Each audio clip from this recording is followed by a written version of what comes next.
Welcome. This is Damian Pardo. I'm City of Miami District 2 Commissioner. Welcome to our show. It's called the We Can Do Better Show. And my first guest is Isiaa Jones, who is the Executive Director of the Omni CRA. Isiaa, welcome to the show. Thank you. Thank you. One of the very we were just talking a little bit before the show. One of the very first things I wanted to talk about is a CRA. I think most people have no idea. Mm-hmm. It's a community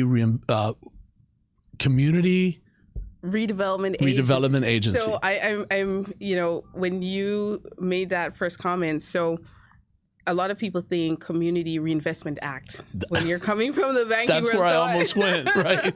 So CRAs is it's a short term for Community Redevelopment Agency. It is an agency that is established under Florida statutes. It's created by the city and the county, and it's a really specialized tool to remove slum and blight.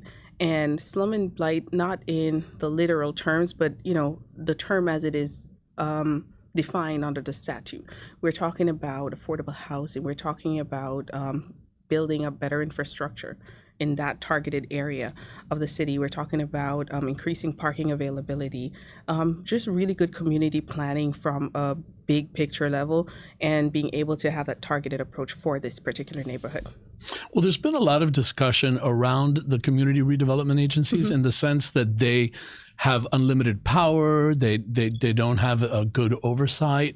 We recently saw Commissioner Diaz-Portilla mm-hmm. running the Community Redevelopment Agency, and there was a lot of controversy. Could you go into why that is and how we manage? So it is interesting that you mentioned this topic, because or CRA specifically has been going through that change in path right now. When a CRA is fully functional, it is tremendous, the opportunities that we can have. But a lot of people have the negative connotation of the CRA based on the fact that the policies may not be guided for the community interests. But in reality, there is a lot of oversight. Our board are the commissioners of the City of Miami. I was recently appointed and you were recently as yeah. chair, and you are these are your boundaries, and you're closer to the community. So we have to make sure that the plan that we have. So our guiding tool is our redevelopment plan, and we have to carry out the goals and objectives in our redevelopment plan. If you're not doing that, then that's a good indicator of what's not happening. You can have the policies in place, but leadership matters. Yeah, it really does matter. So we have the tools, we just have to use them. Yeah, and create the better oversight that we know the CRAs do have and should implement along the way. Yeah, I will tell you, when I became chair of the Omni CRA, I was really excited, because mm-hmm. my impression is that we can act quickly in mm-hmm. a way that regular government, municipal government cannot, mm-hmm. meaning that we can actually try to, preserve historic structures, mm-hmm. enrich the community, and develop in a way that is much more effective for residents. I was super excited when you were appointed chair, because having your financial background and knowing that the CRA is a financial tool to leverage the assets of a public government entity into the community and to better plan that, I think we have a world of opportunities right now to be able to do that. And CRAs, we're closer to the community groups. Yeah. We're closer to our local churches, our neighbors. I know a lot of our residents, all the business owners. We walk the district on a regular basis. Yeah. Every morning when I get in, I take a drive around and I try to see what are the issues. So sometimes having the good eye as to what's going on, what are the issues, how are you affected? Can I walk to a restaurant and buy something? What are the other services that I think may be needed? Is the construction affecting a lot of our businesses? How can we help to alleviate some of the pressures that we have, affordable housing and historic preservation, as you mentioned? Yeah, I think a lot of people don't realize that CRAs can go and buy property and create development mm-hmm. and make these kind of bold moves that the community is asking for. We can definitely do that. There's just a world of opportunities, and sometimes if it's not strictly outlaid, you have to create them. There's not a one size fits all. But I want you to share a story that you shared with me about that home. And when the home was passing, there were so many parties in that historic home that we were trying to. That property. So, I believe it was Irma. One of the hurricanes that passed through really damaged an adjacent property. So we own a property in the Overton portion of our CRA, and a tree fell on the neighboring property, and the hurricane happened around November, I believe, and we were not able to get anyone who owned the property or who lived there to get into a consensus about, okay, this is what we can do for you. We reached out to the family. We tried to give them, assistance with relocation. But ultimately, our goal was to see how can we help you. And save the property. And keep the historic, nature in the community. In the community. Make it community-owned, community-based. And we sat down with the family, and it was so hard to get the family organized. When I checked the individuals who were living at the home, they were like the grandchildren. Yeah. And the property was owned by like 6 people initially, and now it was, passed down to 16 different people. And it was just so hard to pretty much get them organized. We would have to go through the probate process. We would have to appoint an administrator for the estate. And even then, it was so hard locating all of the individual relatives. And I think that is one of the most missed opportunities in Miami, where a lot of our residents and homeowners are not fully aware of all the benefits that they can have. And because of that lack of organization and help that's needed, there's a lot of foregone opportunities. And what I love about the CRA is that we're able to actually insert this whole issue of financial literacy at the community level, so that these kind of things don't happen in future generations where you're trying to leave a home and you don't understand the implications of that. Sometimes you're just trying to be equitable among all the kids, but that may not be the best, thing option in order to achieve, the successful continuity of the property. So one of the things we want to make sure to do in the future, at least, is to make sure that we have an educational component for all projects. Home buyers or teachers in the district, our residents, or sometimes you'll have a multifamily unit that's owned by like 4 individuals, and we're like, there's a liability aspect of this. You may want to create an LLC and manage it through this regard to kind of safeguard yourself. You may want to have a discussion to really outline the roles and responsibilities of each person. So we're trying to see if we can educate as many of our residents as possible. And I know that there were other projects like the renovation of the Dana Dorsey Library. Yes. And just really important projects at the community level that, because we are a CRA, we're able to, keep our fingers on the pulse and respond accordingly. We are able to make sure that at least the people who are from Miami have an opportunity in Miami. And I think that is what is most important. So oftentimes we try to get our owners not to sell, but probably to, leverage what they have and make it better. Yeah. And, keep that wealth, that income coming in for, some time to come. So we try. Yeah. And I know also there was a great project for affordable and workforce housing. Maybe you could speak a little bit about the needs and how the CRA has responded. Well, this is something I'm really excited about. When I was the attorney at the CRA, we had a mission: create more affordable housing units. Now I wanted to make sure that we're able to put a real number to how many affordable housing units we can implement or, create in this area. And our area is a little bit unique because we're so close to downtown and south of Wynwood. So we have to make sure we're looking at all the different income brackets that we're trying to create. So we want to create mixed income housing. and not just one particular group, but the different tiers of the community that we serve.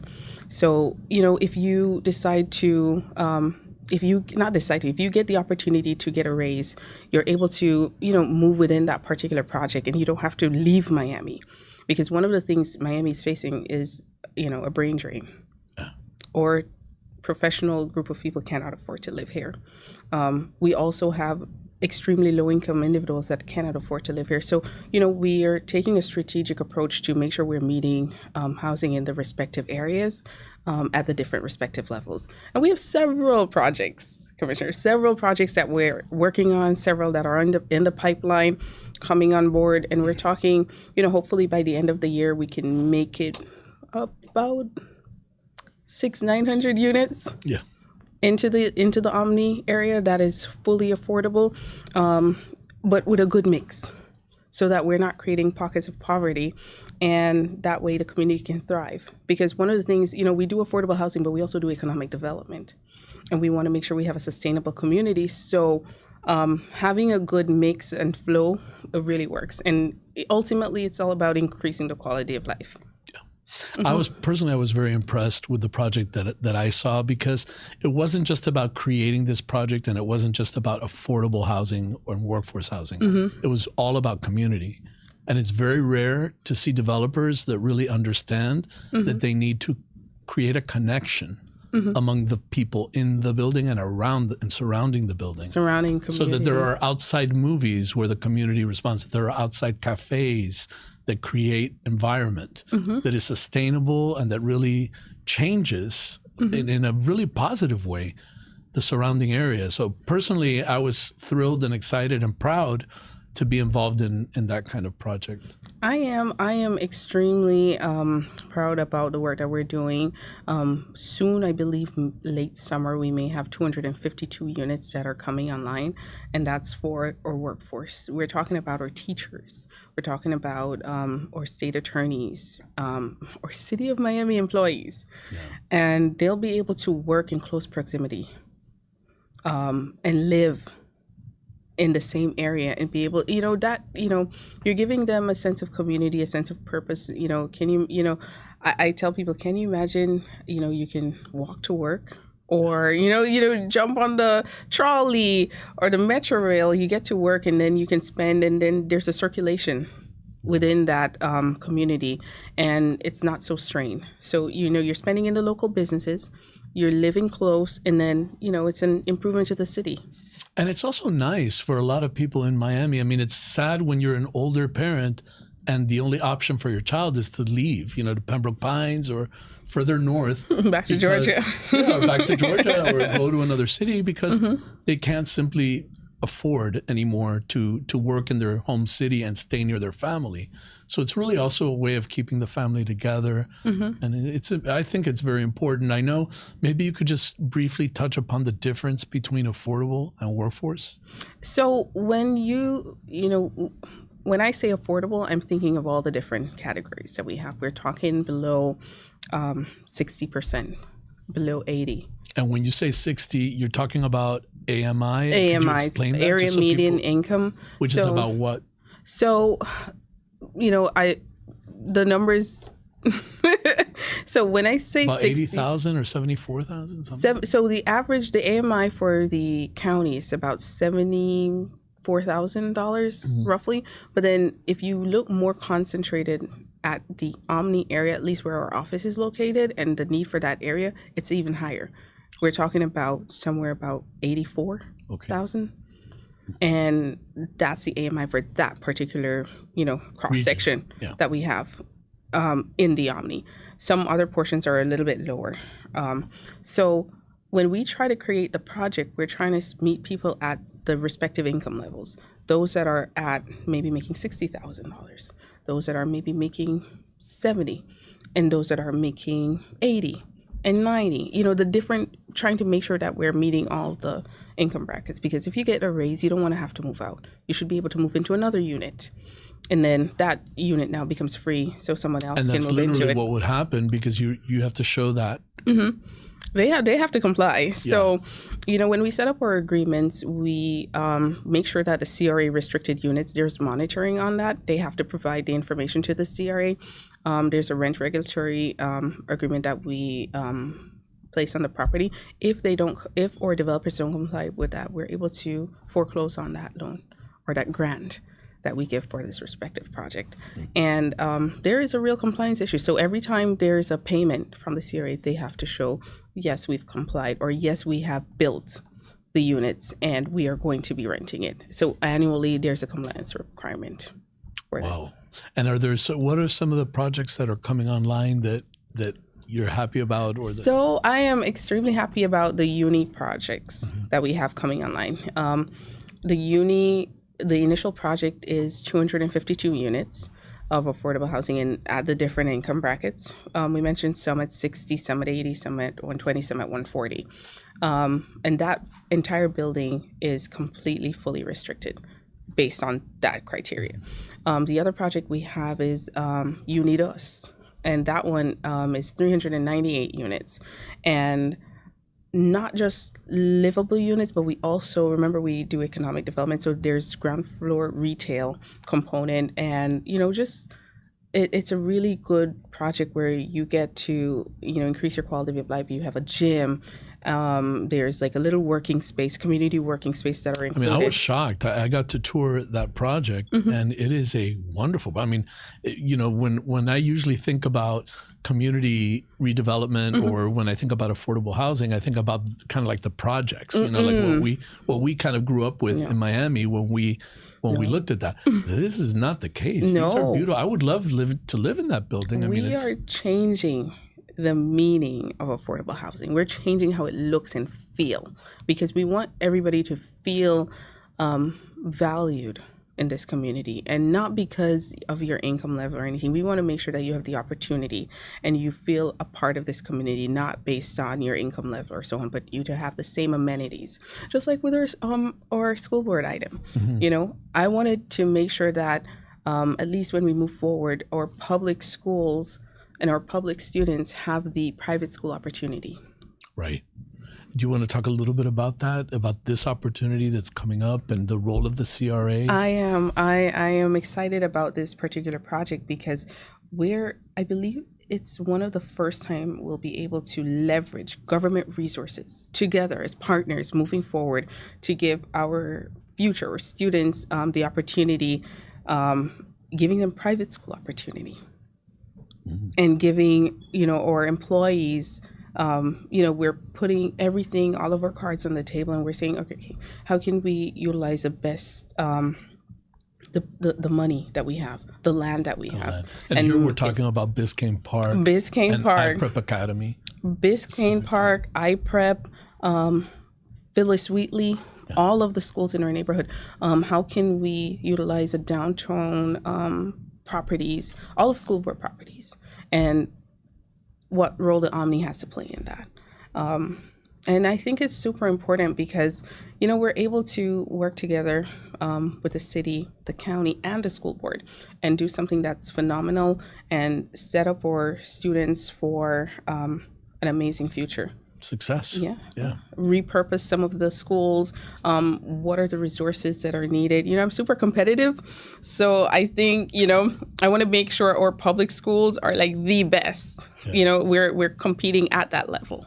So, yeah, no, that's very exciting. And just, for the region to be able to play in that is really, fantastic.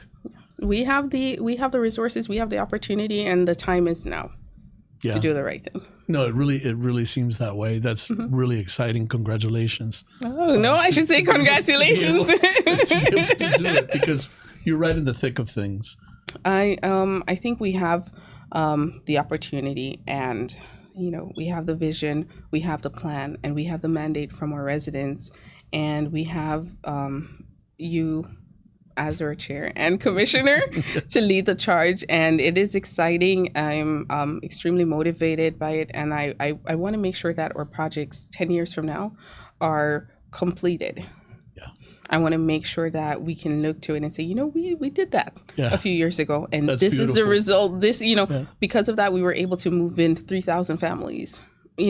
Or we were able to retain solid talent here in Miami because of the growth and vision that we have for the city. We're able to put in infrastructure. So one of the things CRAs can do, we can do infrastructure, and making sure that we have a limited amount of money. So making sure that we have planning for that amount of money, and we're able to give everything a piece of the pie. Let me ask you something. The fact that the CRA is downtown and it's prime real estate, does that make it a challenge to offer affordable workforce housing, or versus maybe buying land in some other areas of Miami? It does make it super, super hard and very difficult, because the price of the land is just, it's different. So it makes it harder for a developer just to break even or even make some money. And it makes it hard for them to even think about anything. They don't often want to do it. So when we do find developers who would like to partner and who would like to provide affordable housing, I think we need to really take a look and assess the opportunities, because the cost of the land is just, it's not feasible. It doesn't work out on their balance books to do it when you buy property for so much. Do you find that you have developers coming your way on those opportunities, or that they're few and far between? We do have some that are coming our way. You always welcome more, I imagine. We always welcome more. For everybody out there who wants to work on these projects, come to us. Please come in. I mean, we are facing our crisis. We are facing a serious crisis here, not just in Miami, I think in the entire state, but more in Miami because we have the opportunities that are moving in.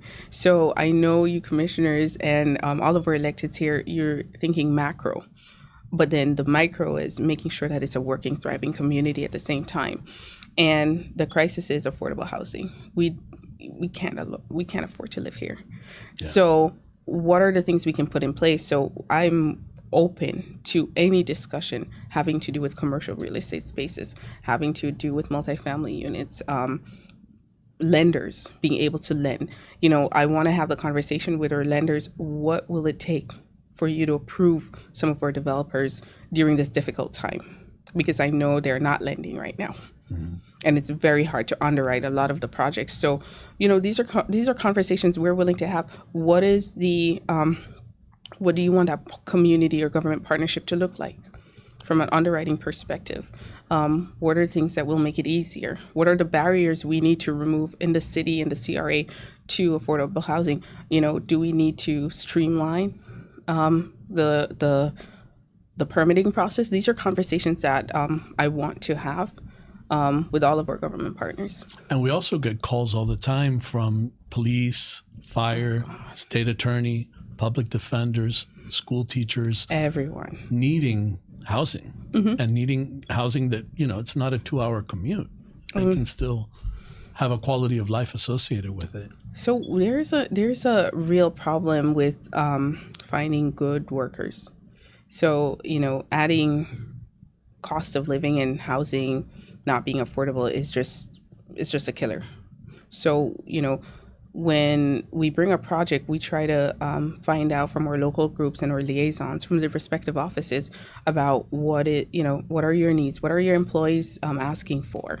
How can we assist in making sure that you're doing what you can do? So when we brought our last project, we got letters from the health district.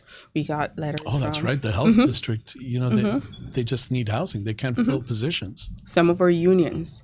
We got, letters from our nurses. We got letters from the state attorney's office, the public defender's office. And the list is longer because can you imagine just the private sector employees that are at this rate and just cannot afford? It's not feasible. Yeah. Mm-hmm. What about your vision for the Omni CRA? Maybe what would you like to see over the next 3-5 years, and then maybe out 10 years?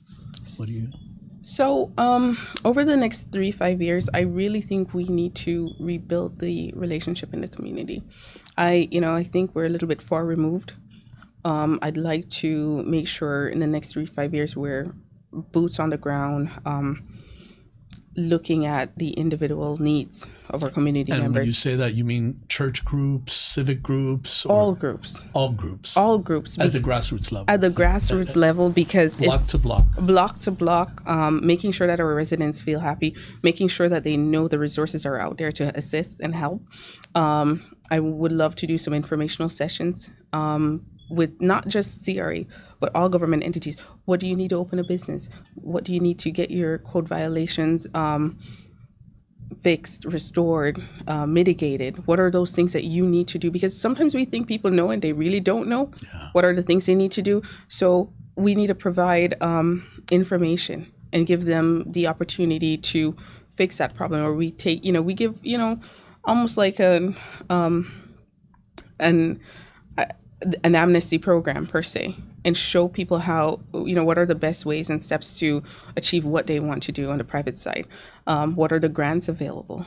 Do we need to implement some beautification programs in the CRA? Do we need to provide security? So things like trees, things like security, walkability. Whenever I hear the words Omni CRA, it sounds very weird, honestly. I don't know what it does. Mm-hmm. You know what I mean? Like, just as a regular person before obviously being in all this, Mm-hmm. but what, who can go to you? Like, I wouldn't even know. Like, can I just go to you? Can I walk in? Like, or does it need to be an institution or a government or a municipality? No, we are an open door policy. We're closer to the community even more than the city sometimes.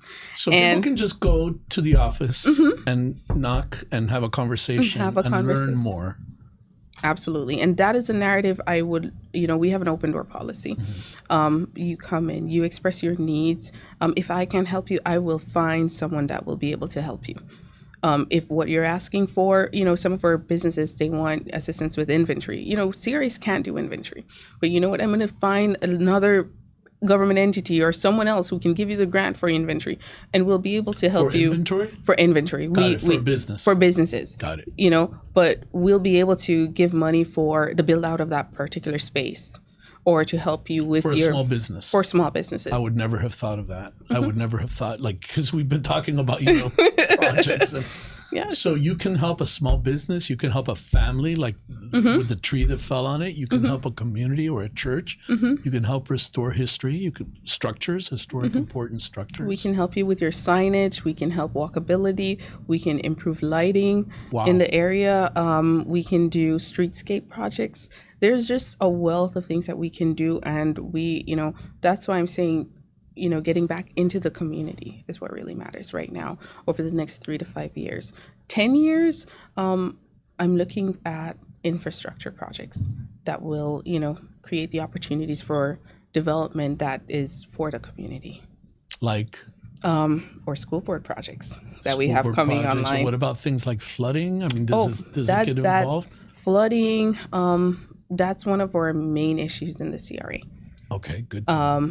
Right where, the construction is going on right now. So that's one of the things we're hoping to address. One of the other thing is making sure that the parkland that is under the 395 project, we want to make sure. The underdeck. Which just got that $60 million grant. Yes. So it's going to, the Omni CRA will be participating in that project as well. We will be participating in that project because we want to make sure that we don't have another highway that's smacked into a community. We want to make sure there's a flow. So a lot of the projects around connectivity. Oh man! So I want to make sure it's walkable, and it's nice, and our children can go out to play, or community can come out and walk. We want to make sure that we're leveraging CRA funds in a unique way. So we will be contributing to that project as well. Oh, that's fantastic. Anyway, we're at the end of our time for today's show, but I want to make sure people have a way of contacting you. Can you let people know where the office is located and maybe the best way to contact you? Okay, so our office is located at 1401 North Miami Avenue. The best way to contact me is either calling me or emailing me. Or my number is 305-679-6869. And my email is isjones@miamigulf.com. That's perfect. I can tell you it is an honor to work with you, and I'm excited, and I'm looking forward to all the things that we, as an entire team, District 2 team, Omni CRA, over time will be able to accomplish. I am happy. I am motivated. And to everyone out there, thank you for joining us for the We Can Do Better show, and we look forward to speaking again